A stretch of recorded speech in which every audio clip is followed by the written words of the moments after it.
예수님께서 제자들에게 아주 좀 어떻게 보면 황당한 것 같은 말씀을 하십니다. 너희에게 겨자씨 한 알만한 믿음이 있었더라면, 우리식으로 말하면 깨알만한 믿음이 있었더라면 이 뽕나무도로, 아마 그 말씀하시는 그 자리에 뽕나무가 있었던 것 같아요. 이 뽕나무도로 뿌리가 뽑혀 바다에가 심겨라 했을 것이요, 그것이 너희에게 순종하였으리라. 정말 왜 이런 말씀을 하시는지, 과장이라고 하기에도 좀 지나친, 깨알만한 믿음이 있었더라면 여기 옆에 있는 이 뽕나무가 뽑혀가지고 바다에가 심겨라, 그러면 그대로 됐을 거라는 거예요. 그 뽕나무가 그렇게 순종해서 그렇게 됐을 것이다. 이건 도무지 말이 안 되잖아요. 깨알만한 믿음, 이거는 강조하느라고 그러셨다 하고 이해도 되겠는데, 뽕나무가 뽑혀서 바다에가 심겨라, 그 무슨 그럴 필요성이 있는 것도 아니고, 근데 더구나 그 뽕나무가 사람도 아니고 훈련된 강아지도 아니고, 이게 나무인데 그게 뽑혀서 순종을 한다, 그게 순종해가지고 바다에가 심겼을 것이다. 도대체 현실적으로 이렇게 닿지 않는, 이해하기 어려운 그런 말씀을 하십니다. 어쨌든 이 전체 분위기는 예수님이 이 믿음을, 제자들에게 믿음이 전혀 없다고 말씀하시는 건지, 믿음이 그만큼 중요해서 불가능한 일도 가능하게 된다고 하는 걸 강조하시는 건지, 어쨌든 전체적으로 보면 도무지 비현실적이지만 그런 말씀을 하십니다. 근데 예수님이 왜 이런 황당한 말씀을 하신가 하면, 그 앞에 보면 사도들이 예수님에게 청을 드려요. 구하기를 우리에게 믿음을 더하소서, 우리에게 믿음을 더해 주세요.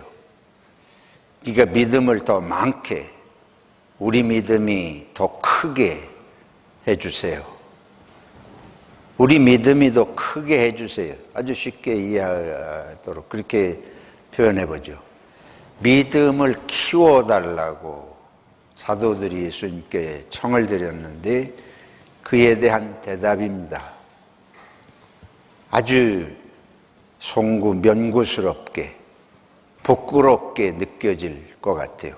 믿음을 키워주세요 했더니, 깨알만한 믿음이 있기나 있느냐, 믿음을 키워달라, 무슨 믿음이 좀 있기라도 있어야 키워주지, 이런 식의 말씀 아니에요? 깨알만한 믿음이라도 있었더라면, 믿음이 아예 없다는 말씀같이 들립니다. 뽕나무가 뽑혀서 바다에가 심겨라. 그런데 왜 그러면 사도들이 왜 느닷없이, 오늘 본문만 보면 이걸 잘 알 수 없습니다. 사도들이 느닷없이 믿음을 키워주세요, 왜 이런 질문을 했을까?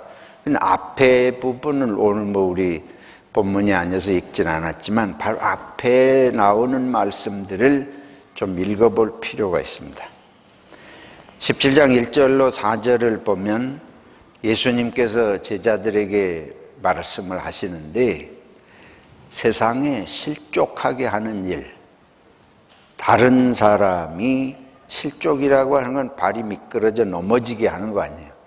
다른 사람을 넘어지게 하는 일이 없을 수는 없지만, 그러나 다른 사람을 넘어지게 하는 자에게는 화가 있을 것이다. 화로다. 그리고 더 나아가 말씀하시기를 이 작은 자 중에 하나를 실족하게 하면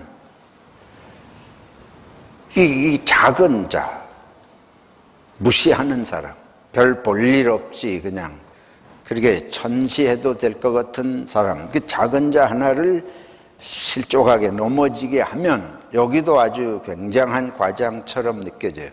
차라리 연자 맷돌이 그 목에 매여 바다에 던져지는 것이 나으니라. 연자 맷돌은 뭐 여러분 콩을 그 두부 만들 때 시골에서는 콩을 가느라고 물 붓고 콩 넣고 이렇게 돌리는 것이요. 큰 돌덩어리예요.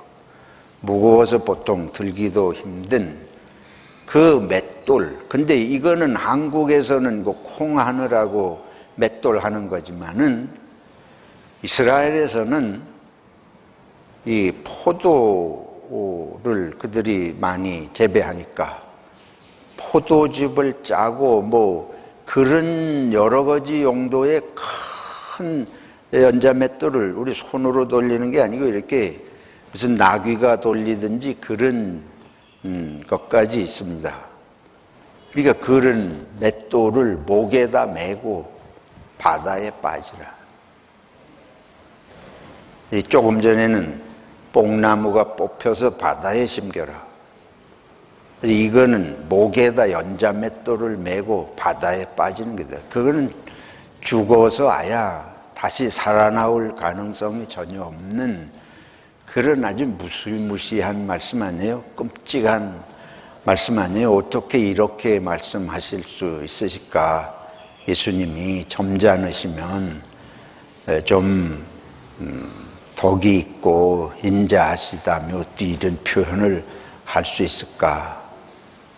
가장 작은 자 하나를 넘어뜨리면, 작은 자 하나를 넘어뜨리면 자기 목에 연자 맷돌 메고 바닷속에 빠져 다시 살아나올 가능성도 없는 그게 나을 것이다.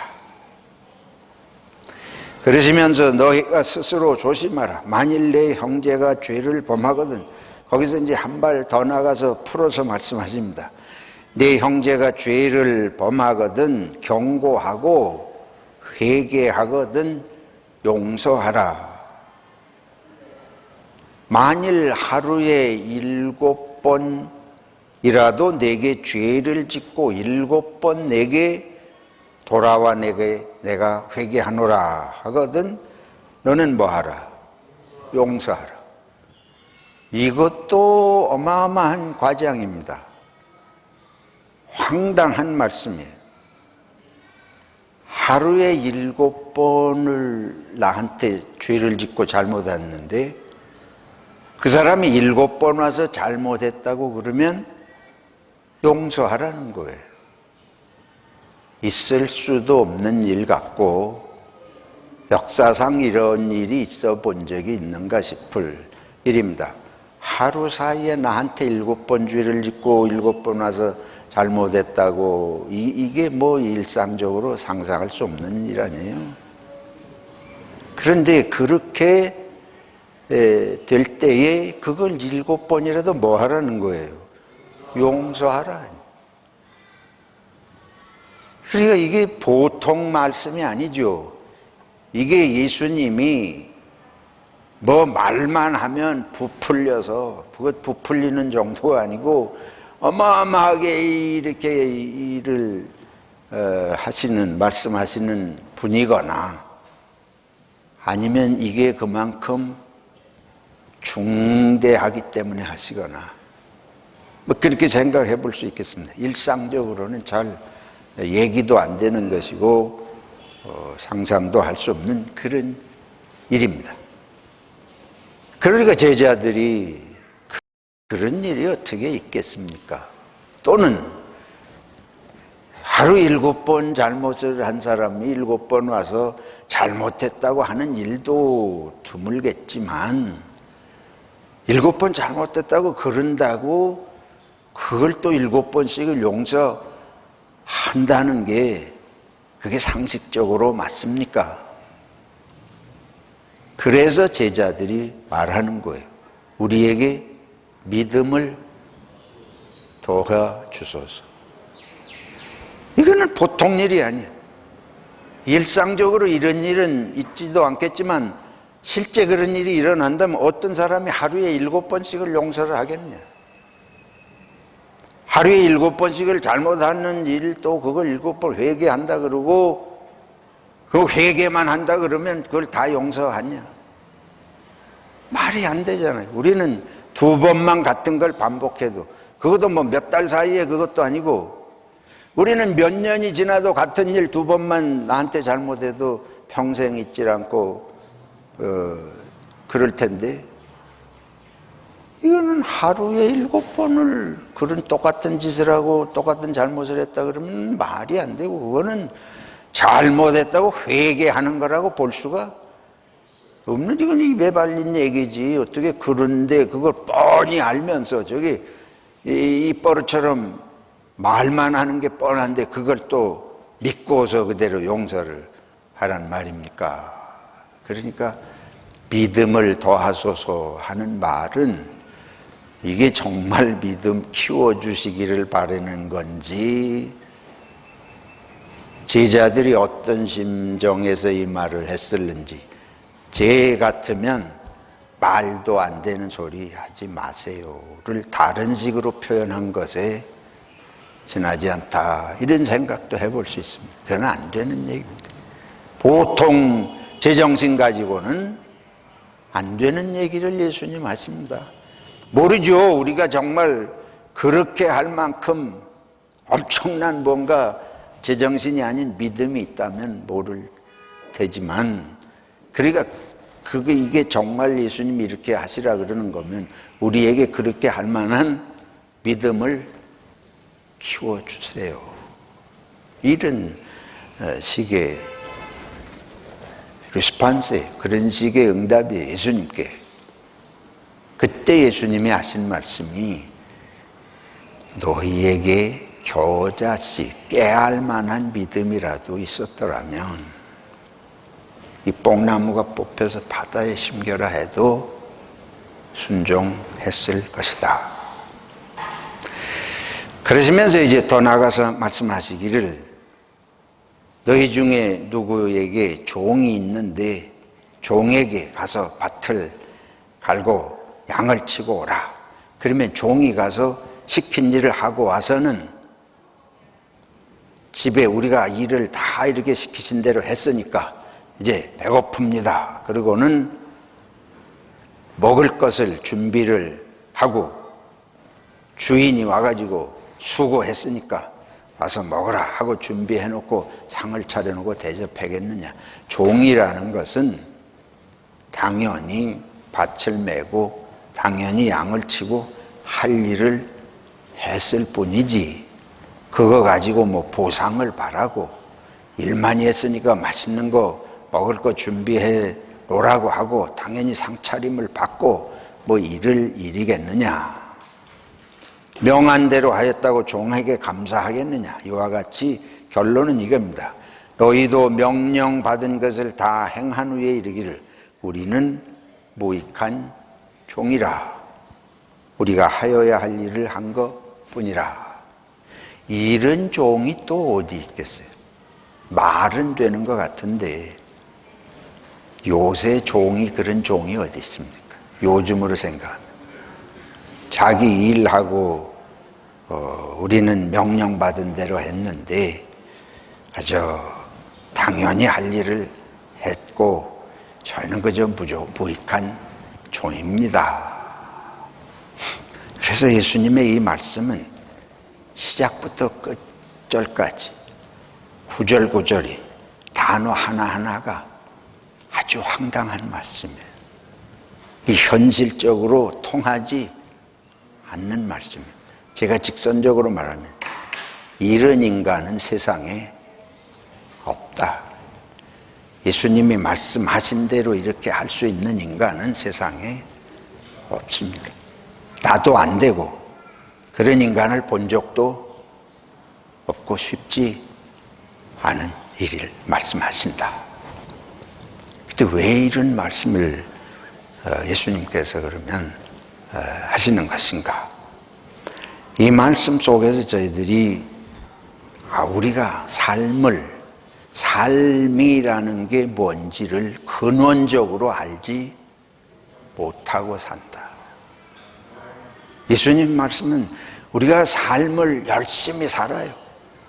모든 사람이 열심히 살아요. 말도 많이 하고 생각도 많이 하고 행동도 많이 하고 눈 뜨면 자는 때까지 하루 종일 뭔가 움직이는데,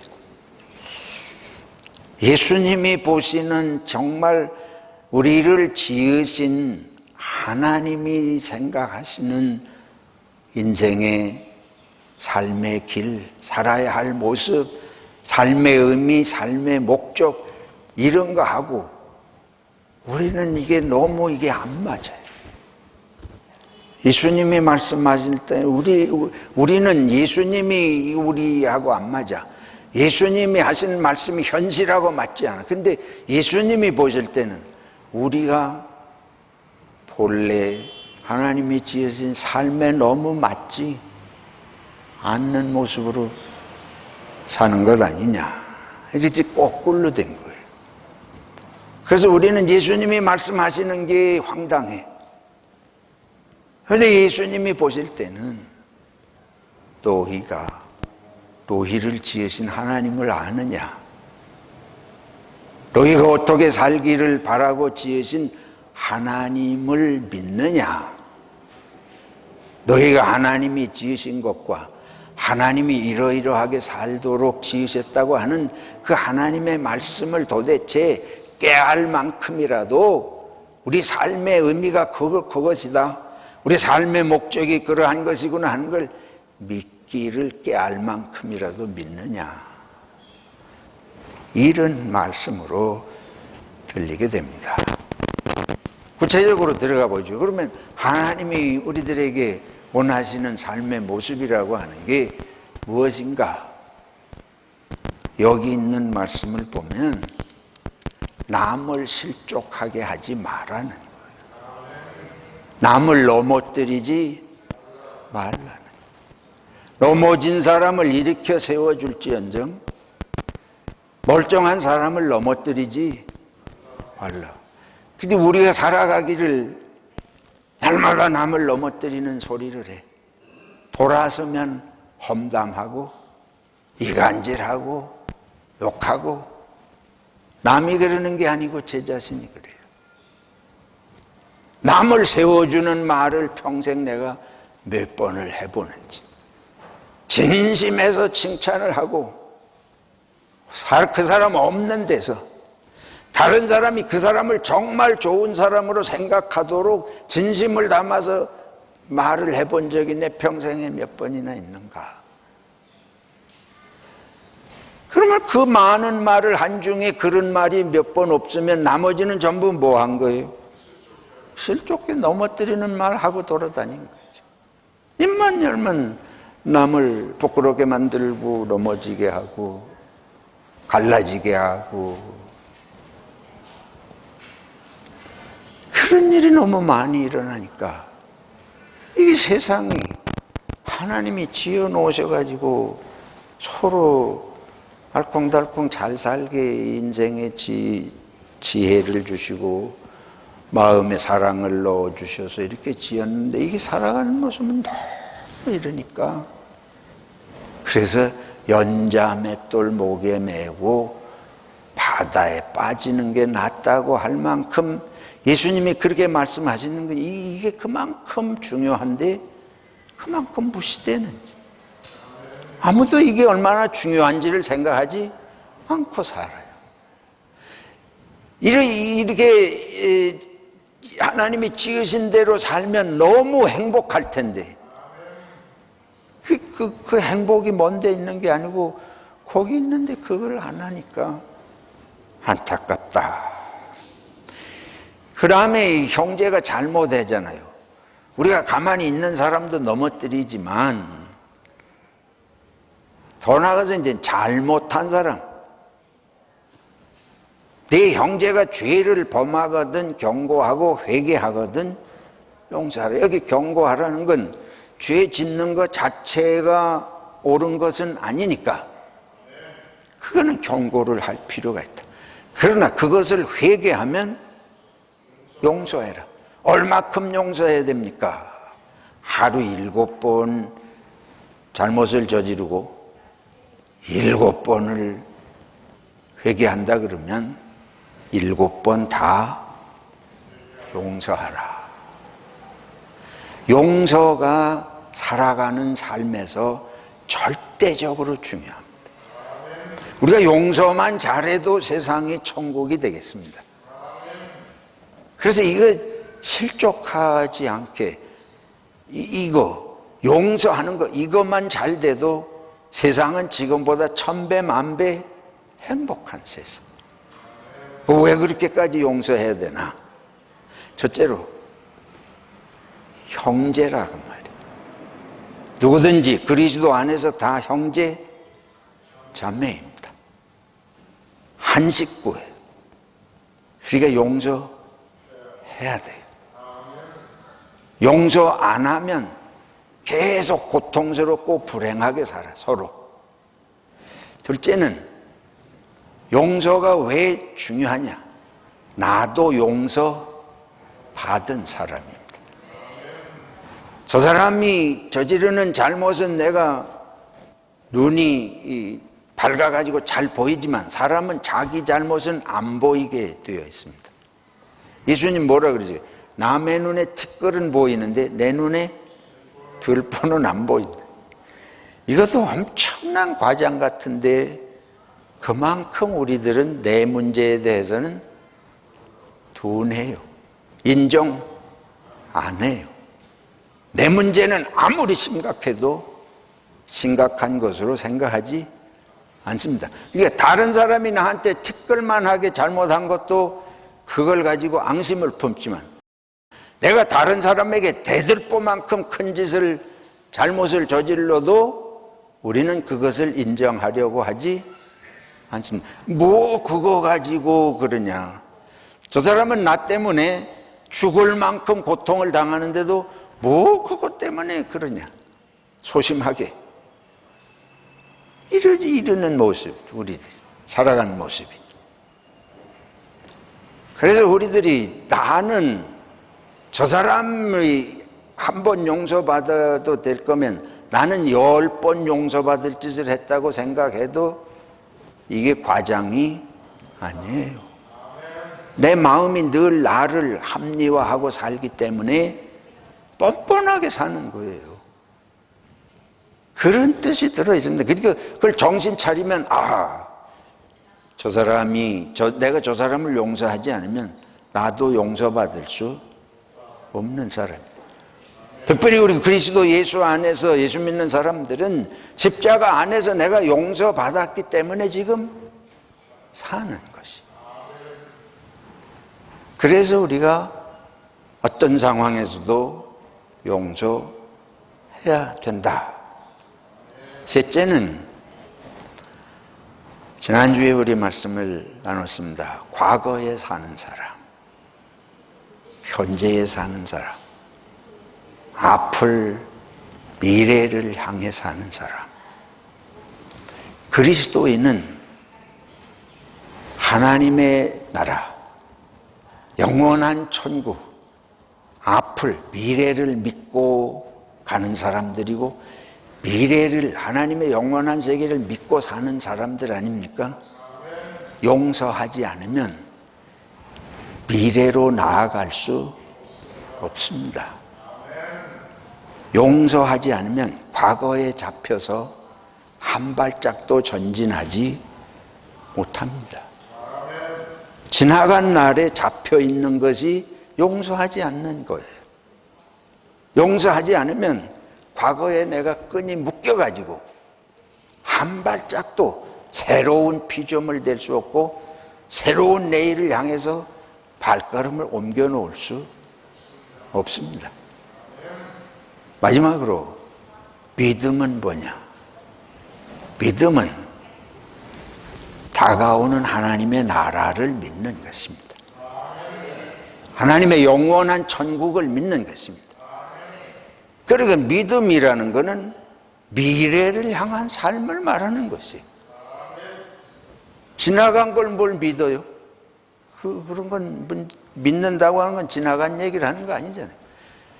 왜 예수님께서 7번을 잘못했는데 7번이라도 회개한다 그러면 7번이라도 용서하라, 그 말은 무슨 말이냐면 삶은 미래를 향한 것이기 때문에 용서하라는 말씀입니다. 내가 용서하지 않으면 저 사람의 미래를 인정하지 않는 거예요. 미래를 인정하지 않는다면 그 사람을 죽인 것입니다. 과거에 산다는 건 죽은 삶을 붙들고 사는 거예요. 그러니까 저 사람을 용서하지 않으면 저 사람을 죽인 거예요. 용서하지 않으면 내가 죽은 상태에서 새로워지지 않습니다. 똑같은 거예요. 같이 죽어가는 것이. 그러면 용서해야만 미래를 향하여 하나님의 나라를 믿는 믿음으로 살게 되는 것입니다. 오늘 하박국 선지자의 말씀이 의인은 무엇으로 말미암아 살리라? 믿음으로 말미암아 살리라. 의인은 지난 날을 붙들고 사는 것이 아니고 앞을 향해서, 미래를 향해서, 하나님의 나라를 향해서 사는 것이기 때문에 믿는 사람은 지난 날은 빨리빨리 보내야 돼요. 그게 저 사람도 살리고 나도 살리고 그것이 하나님의 뜻이다. 우리가 용서하면 내가 그 사람 용서했다고 그러면서도 평생 기억을 해. 그리고는 말은 용서했는데 기억에서 자꾸 그 사람이 잘못한 걸 떠올려. 그럼 그것은 사실은 용서하지 않은 거예요. 그래서 성경이 뭐라 그런가 하면 하나님께서는 우리의 죄를 뭐 하지 않으시겠다? 기억하지 않으시겠다. 기억하는 건 용서하지 않은 것입니다. 이게 옛날 일을 자꾸 되풀이해서 끄집어내서 얘기하는 것은 서로 죽음의 삶을 사는 거예요. 미래로 서로 나가지 않는 것이에요. 그러니까 그것은 뭔가 하면 믿음이 없는 거예요. 믿음이 깨알 만큼이라도 있으며 하는 말씀. 용서는 믿음하고 절대적으로 직결되는 것입니다. 그래서 우리들이 용서하고 나서 뭐라고 말씀드리고 해야 되는가 하면 저도 용서받아서 사는 사람이고 하나님께서 용서하라고 우리를 지으셨기 때문에 용서하는 것이 당연합니다. 하나님, 제가 하나님 앞에 이거 용서했다고 내가 무슨 대인처럼 마음이 너그러운 것처럼 잘한 것처럼 내세울 건 아무것도 없습니다. 이런 태도를 취하라는 거예요. 우리가 그리스도인으로서 사랑하고 용서하고 그러는 삶은 내세울 것이 아니고 당연히 그런 모습으로 지음을 받아서 할 일을 했을 뿐입니다. 그러니까 못하면 어떻게 돼요? 못하면 변명할 것이 아니고 우리는 왜 문제가 되냐면 하기 싫은 변명을 하는 거예요. 어떻게 하냐? 그런 일이 어디 있습니까?